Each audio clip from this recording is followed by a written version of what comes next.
ظاہر بات ہے آج مجھے آپ کا چہرہ نظر آ رہا ہے اور آپ میرا چہرہ جو دیکھ رہے ہیں روشنی ہے تبھی تو نظر آ رہا ہے. پتا چلا کہ یہ خود بھی روشن ہے اور دوسرے کو بھی روشن کر رہے ہیں. اور یہی معنی نور کا ہوتا ہے.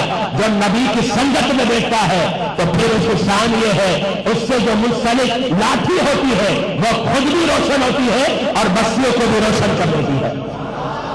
یہ ایک حدیث مبارکہ جو بخاری شریف کی ہے. اب آئیں دوسری روایت میں آپ کے سامنے پیش کرتا ہوں. مشکات شریف کے اندر موجود ہے. میں شان بیان کرنا چاہ رہا ہوں اولیاء کرام کی. رب اپنے نیک بندوں کو کتنی شان عطا کرتا ہے اور کتنا پیار کرتا ہے. ذرا غور تو کرے. ماں اپنے بچے سے پیار کرتی ہے, باپ اپنی اولاد سے پیار کرتا ہے. یہ ان کا پیار کیا ہے؟ یہ سمجھے کہ کچھ بھی نہیں ہے. رب تو ہزاروں اور لاکھوں گنا اپنے بندوں سے پیار کرتا ہے. قسم خدا کی جب بات ولی کی آ جاتی ہے تو پھر رب اتنا پیار کرتا ہے. رب ولی چاہتا ہے رب کر دیتا ہے. ولی چاہتا ہے رب کر دیتا ہے. اب سنیے حضرت سیدنا عمر فاروق کا تذکرہ. مشکات شریف ہے. باب الکرامت کی فصل ثالث کی یہ روایت ہے. اس کے علاوہ حضرت سیدنا امام بہقی نے دلائل النبوت کے اندر بھی لکھا ہے اور اس کے علاوہ ابن عساکر نے بھی اس روایت کو لکھا ہے. اور ابن عساکر اس روایت کو پیش کرنے کے بعد کہتے ہیں یہ صحیح روایت ہے. کیا روایت ہے؟ صحیح.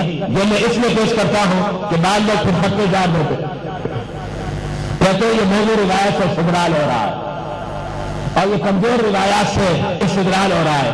اس لیے میں نے حوالہ دے دیا. ابن عساکر نے اس روایت کو لکھنے کے بعد اس بات کو لکھا کہ یہ حسن ہے. اچھا اب روایت کیا ہے؟ حضرت سیدنا عمر فاروق کا دور خلافت ہے. آپ مسجد خلافت پر متمکن ہے.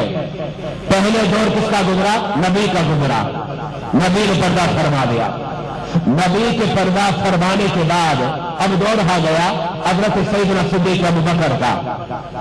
حضرت سیدنا صدیق ابوبکر جو تقریباً 2 سال اور کچھ مہینے ان کا دور خلافت رہا. آپ نے پردہ فرمایا.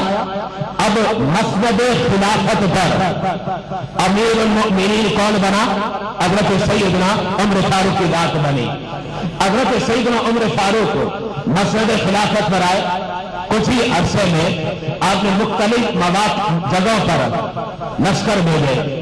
ایک لشکر آپ نے تیار کیا ملک فارس بھیجنے کے لیے کہ فارس میں اس لشکر کو بھیجوں. ملک فارس کے اندر ایک علاقہ ہے نہاوند, وہاں کے لیے بھیجا. اور ملک فارس جو ہے یہ کیا ہے؟ آپ تاریخ کا مطالعہ کریں.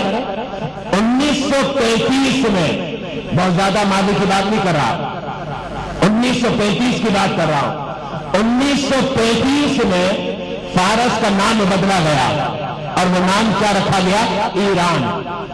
یعنی آج کا جو موجودہ ایران ہے اسی کو فارس کہا جاتا ہے. اور عراق کا کچھ علاقہ جو موجودہ عراق کا علاقہ ہے اس کے یہ سمجھے کہ 50-60% جو علاقے ہیں وہ فارس میں شامل ہے, فارس کے اندر شامل ہے. تو اب یہ جو فارس کا علاقہ ہے اس علاقے میں کفار سے جنگ کرنے کے لیے حضرت سیدنا عمر فاروق نے ایک لشکر تیار کیا. اس لشکر کے سپہ سالار اور کمانڈر کون تھے؟ حضرت سیدنا ساریہ تھے. انہیں تیار کیا اور فرمایا جاؤ جنگ کرو. اب وہ وہاں پہنچے. ظاہر بات ہے جب مدینہ طیبہ سے نکلے اور مدینہ طیبہ سے جب فارس پہنچے تو ایک لمبا سفر ہے. طویل سفر طے کر کے فارس میں پہنچ گئے اور اب وہاں لڑائی ہو رہی ہے, مارکا بپا ہے. اور مشکات شریف کی روایت کے اندر موجود ہے ایسا لگ رہا تھا کہ کفار مسلمانوں پر غالب ہو جائیں.